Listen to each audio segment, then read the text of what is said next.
All right. I think we're live. Let's see. It's spinning. One sec.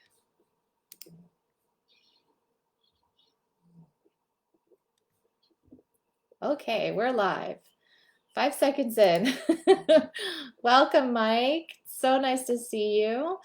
Great to have you join us.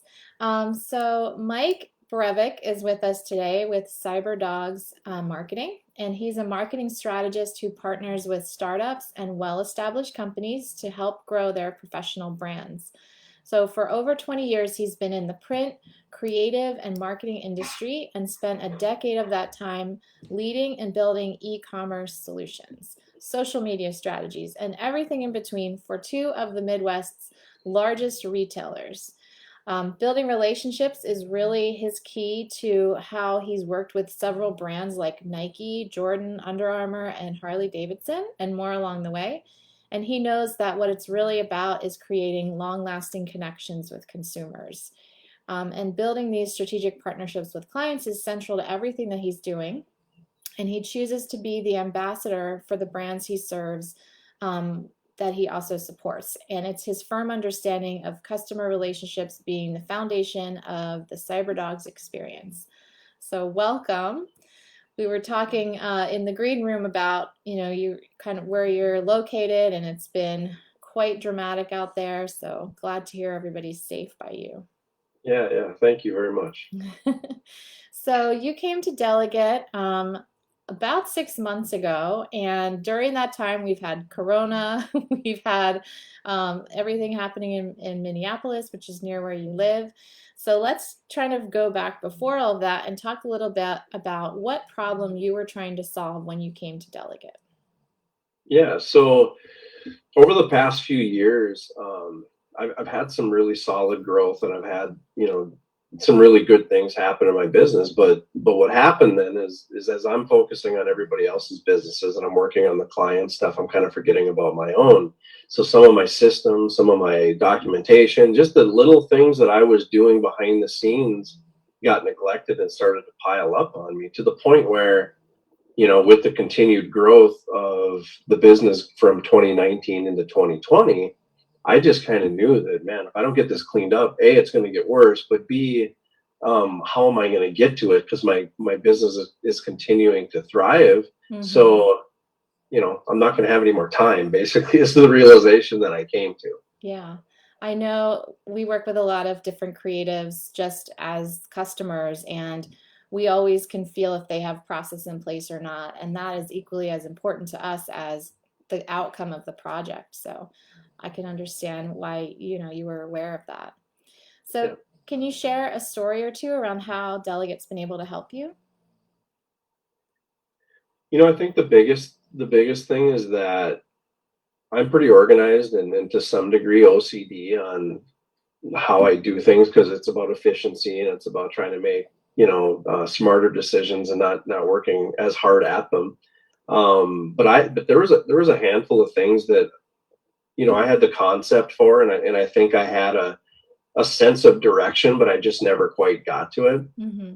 And that was one of the things I said to Delegate and to my team from the beginning, is that I have an idea and I have like 10% of it figured out.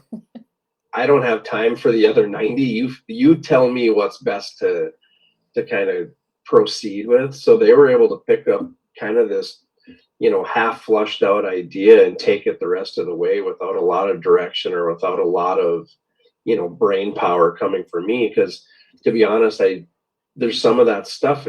I don't really have an opinion on it because I didn't get that far. I don't even know what to compare it to. Sure. So if you tell me this is the best way and it fits within what I'm currently doing, I'm all for it. And they were able to pick up the ball and just run with it, which is awesome. Awesome. So can you give an example of one of those processes? I think the big thing was like documentation. Mm-hmm. The other thing would be just the way projects are managed. So I use an external tool called Red Booth, mm-hmm. and I'd been using it to some capacity, but like anything, I was probably neglecting about 80% of the value or the benefits or features that are provided to me from that tool. So in those two instances, I was able to just kind of, pass that off to them and say, here's my process today. And obviously, if you have questions, let me know. But here's my process as it sits today. Here's how I'm doing it and why I'm doing it. From an outside perspective, what am I missing? Like, of the features and benefits that are provided to me, the ones I'm neglecting, which ones would make my life easier? Which ones would make my project smoother? So kind of bringing them in from that perspective, whether it was Red Booth or even just the documents that I use to communicate with my clients and onboard them and whatnot, to be able to give them kind of a you know, half conceptual idea and turn them loose on it, whether it be just a concept or a technology like Red Booth. In those two scenarios, they were able to just fill in the gaps and kind of pick up the ball and run with it, which was great. Yeah, process I think is really at the heart of, especially as a service business, like what differentiates us is really our process. So I know that, if we're talking branding and the work that you do, a lot of what you do and what I've seen in your work is really about focusing on relationships. So I'm wondering, like, if you're aware of what your process is around how you build strategic partnerships with your clients. Well, part of it is the relationship side it's to get inside the brand and to really figure out what makes them tick and why it is what it is. And it sounds a little bit fluffy, but you're getting to know the person and the logic behind why they're developing their business the way they are, why they created it in the first place. So that's a huge part of it. And the other part of it is to be, almost the anti-solution to what they're used to. So less paperwork, an easier process, a cleaner process, a more upfront process that doesn't get bogged down by too many forms, too many processes, too many pieces of red tape. So that's something that I've been focused on since the beginning, but I've been able to even focus on it more so and have almost a sounding board in Delegate to help me work through that to keep it simple. Yeah, well, Because that's one thing clients, they don't have time for 25-page agreements, and they don't have time to read all the fine print. And if there's not trust there, and if there's not a relationship there, they're signing their life away and they don't even know what they're signing. Well, I don't want to be a proponent of that. And to be honest, I don't want to put them in a position to even have to make that call, because in their minds, they just want the work done. They just want somebody to come in and help them, and somebody to take the problem away, and somebody to solve it. Yep. So to make it simple and to keep the client, in a comfortable place as just the client, like, let's just keep them doing what they do, and then we come in and do what we do, and everybody's happy. Yeah. That's the goal. Yeah, totally understand. So when you work with your clients, how do you help them unpack their story and their purpose when it comes to their brand? There's a few little tools, and I'll call them forms or onboarding forms that we go through to help kind of flush that out. But then from that, it's a series of conversations and questions, and just talking to them about it and asking them to qualify some of their answers. What do you mean by that? I think one of the common mistakes and one of the situations we have to bust through from time to time is the easy answer for a lot of these clients is to just throw their core values out there, or their mission statement. Because it's the easy button. Well, here's our mission statement. Here's our core values. Go away. I mean, they just want to answer the question and move on. Well, I have to deconstruct what that is, what that means, and how it truly pertains to the brand, because I'm all for mission statements and core values, but that doesn't necessarily always lend itself or explain why the brand is the brand. Yeah, we run on EOS, so our core values are a big part of the DNA of the company. So, like, I totally get what you're saying, and the way that we've been doing it, once a week on our huddles, we do 15-minute weekly team huddles. Whoever is hosting that week gives an example of how they've seen the core values play out in their teammates and their work with clients, and I think that really helps keep it fresh. It helps people remember, like, that's what we're here for, and it also helps us when we're dealing with a disciplinary or performance related thing, we're always tying it back to the core values. So, I love to hear that that's sort of where you're starting with clients, because it is the foundation. Yeah, I mean, it's about going one layer beyond that. So like core values and, kind of as you behave, so to speak, when you're out in the world, like that's a huge part of it. But why you behave that way and why you develop that code of conduct and why you have those core values and what they mean to you, that's kind of the underbelly of why a brand is a brand and why it is what it is, and just the uniqueness of it. So like when people talk about authenticity and branding, it's that piece that's under the surface that we gotta get to that. Cool. And so what are some tips around how you can make brands sticky, so to say, where they stay in people's minds and they choose them over and over again? I think there's a lot of ways, whether it's being clever, whether it's, the design and the look and the feel.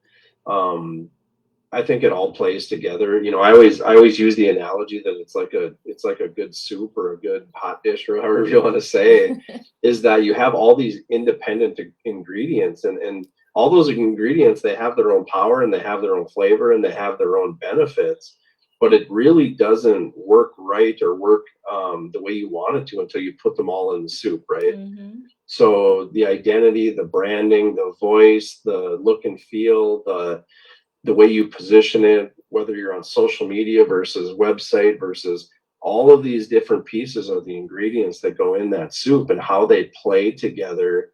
That's where the synergy and the strategy comes in on the branding.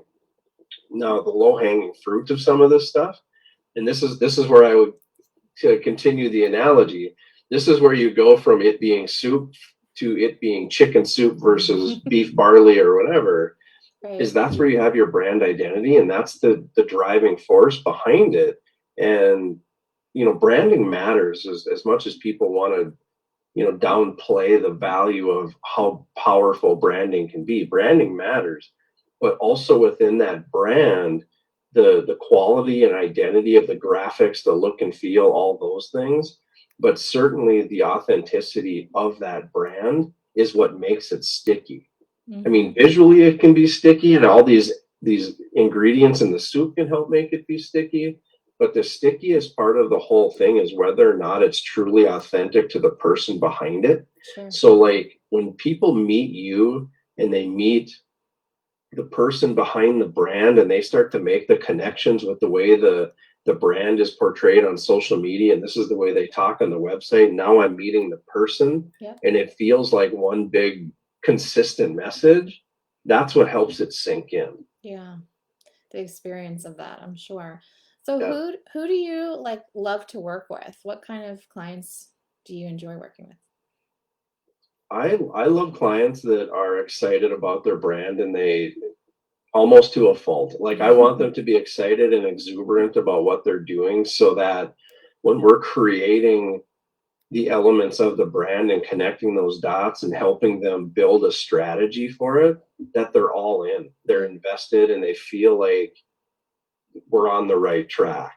Yeah. Clients that, if they're just looking for a marketing company and I want you to check some boxes and I really don't care, just make sure it works. Yeah. That's more difficult because it's a moving target, and marketing is very much a moving target. It's a strategy. It's dependent on budgets. It's dependent on the resources and the collateral that you have backing it. So to have somebody vested versus not vested is a huge difference. Yeah. Well, it's the same with my business. Obviously, our service doesn't work if the client is not engaged and part of trying to solve things and communicating. So I definitely get you. Yeah. Anything interesting that you're working on right now that you'd like to share? Right now I've got a ton of projects going on. Couple different kind of branches of existing established companies locally that I think are kind of fun because they're almost an extension of a brand, but yet they're new. I would say one of the funner ones that I'm working on right now is we are working with, and it's actually a pro bono project. I got connected to a comic book artist that he's got kind of a unique story, and he's had some tough things happen to him. And I'm just a fan of his work. I think I follow him on social media, and I think his message is great. I think his optimism is super cool. Nice. So I reached out to him a few months back, and I just asked him if I could build him a website. And he basically replied with, no thanks, I don't have it in the budget and whatever. And I'm like, no, I just want to build it for you for nothing. I just want to get it out there. I want to help you grow your business. So that's probably the most fun one we're doing right now. Cool. Just because it's just doing something nice for somebody else, and I think it's going to impact his business and his career. Yeah. But for me, it's just a feel good thing. That's awesome. Yeah, I think the other one is that the Cyberdogz website. We are rebuilding it, and we've been close for a long time, but we're closer than ever to launching that. Hopefully within the next 30 days. It's leaps and bounds better than what we have out there today. I'm excited about it because it really speaks to the growth and kind of where we're at after 5 years. Wow. So it's pretty fun.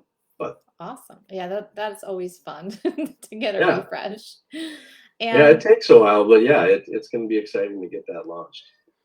And where do people go so that they can continue have a conversation with you about branding? Yeah, pretty much anywhere. I mean, you can check us out online at cyberdogzmarketing.com, and it's CYBERDOGZ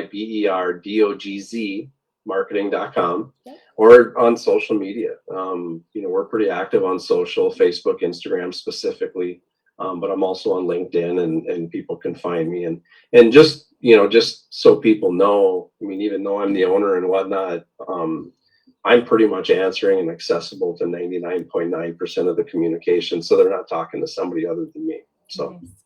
Very cool. Yeah. Well, it was an honor to have you. Thank you for sharing your story and sharing your knowledge around branding. I know it's so important, especially right now, to really be able to understand what your voice is and get it out there in a meaningful way that people can connect with. So thank you. Yeah, thanks for having me.